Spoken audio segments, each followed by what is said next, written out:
Hello, welcome, Cabbage here. So today let's finish the max luck of Cybele, and then we'll do a monster review of her. Alrighty, so let's fuse these guys together. We're at 98 right now.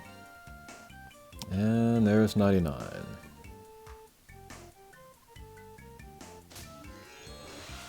Alrighty, Mega Fusion, of course.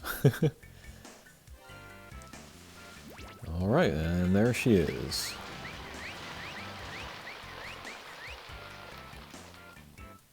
Alrighty.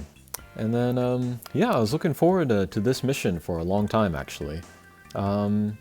She was rumored to be like one of the most difficult quests in the game. So I was really looking forward to see like how I would handle it, and then what team I would end up using to farm her with. And yeah, the difficulty of the mission lived up to the hype. And then yeah, the team that I eventually settled on, it was the first video that I put up with the Lucifer-centric team. And yeah, I was kind of surprised that it turned out that way, but because that's usually not my playstyle. But it did work out, so I was happy about that. And yeah, overall, I would say making this max luck was not that bad. I think the drop rates are pretty generous, all things considered.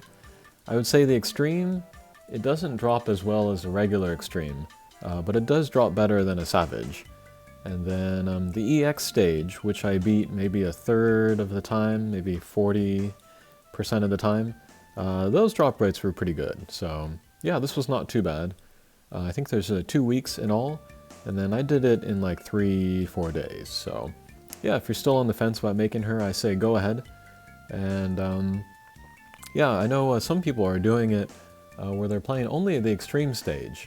And then they're trying to get the just the guaranteed drop from the local co-op chest. And that seems like a good way to go. There's lots and lots of times, so there's definitely the chance to do that. And then time-wise, playing the EX stage takes quite a while. Maybe as long as an impossible mission, maybe 10 minutes or so. So yeah, now there's enough time to be playing through all of those. But if it gets down to the wire and you're like on the last day or so, it may be worth skipping that EX stage to just play the extreme over and over. Alrighty, well, let's go look at the stats. Alright, there we are. And yeah, she is a speed type, so her HP and her attack are a little bit on the low side. The HP is actually okay. It's about 20,000. That's average for a drop monster, extreme drop monster. The attack is definitely on the low side, so you can't really count on her to be doing a lot of damage on her turn, unless she's like pinching in between guys or in between a wall and a boss. Speed is super duper high, and that goes really well with her Recovery S. Means that she'll have a good chance to hit all of her teammates. And yeah, surprisingly, she has Recovery S kind of native in her, not on the gauge. Yeah, so this means that it'll be easier to use, and you don't need to worry about missing the gauge. And then on the gauge she has a null warp, which can be great in certain situations when you do want to enter a warp. And then the thing that I'm most excited about is her strike shot. It's a 16-turn command strike shot, which is not super powerful, and it doesn't increase people's speed very high. But it can be good for clearing a field of little guys or getting your other guys out of position. And then this too works really well with her very, very high speed. Means that she'll have a higher chance of hitting all of her teammates. But yeah, she only has null warp, so you can really only let her loose in missions without mines or damage walls or gravity barriers. So she's a little bit limited in that sense. And then finally she's got the lock-on Pierce Wave 6, which is kind of a bump combo we've been seeing a lot lately with Lucas and then the Chainbound Jack more recently.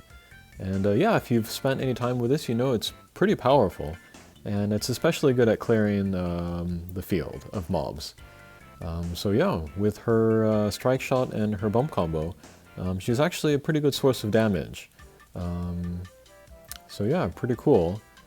And then, yeah, our English version of the game is about a year behind the Japanese version of the game.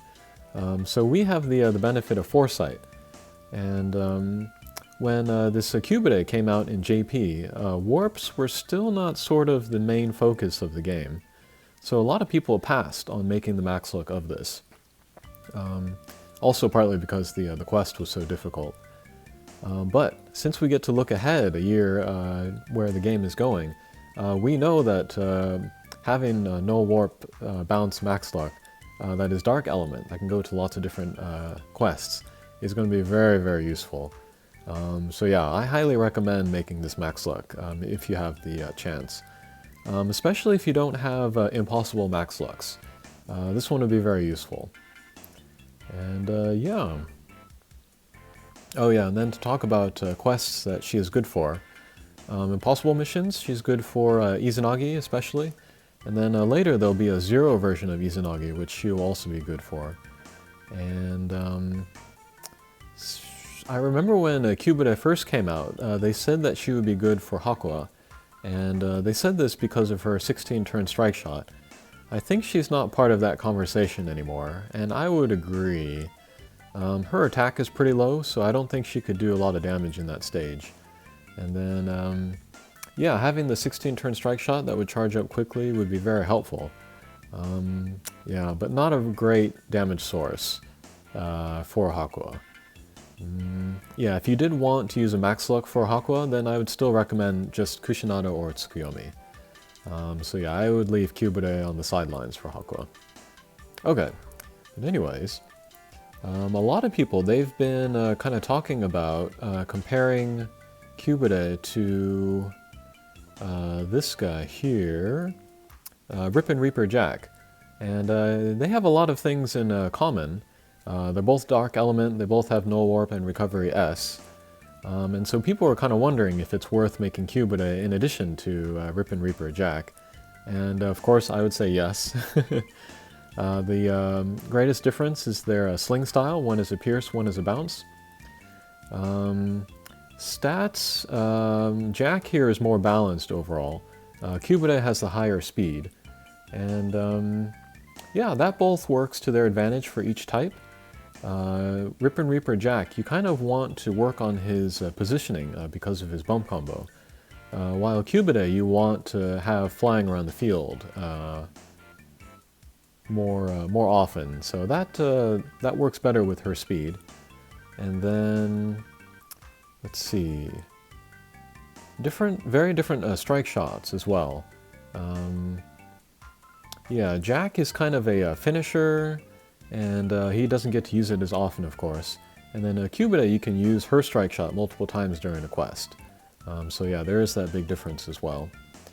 But yeah, if you were to take 2 or more max lucks to a mission, then it might be fun to use Jack and Cybele together, actually. So yeah, there is that option as well. But yeah, and then I think that's all I wanted to say there. If you wanted to look at what teams I use to farm Cybele, you can look at my other videos. And yeah, there's about a week and a half left. So I might try to bring some other teams through Cybele, just to show you know, who else is usable in her. However, I have not had any success with any other team besides my typical farming team, so we'll see.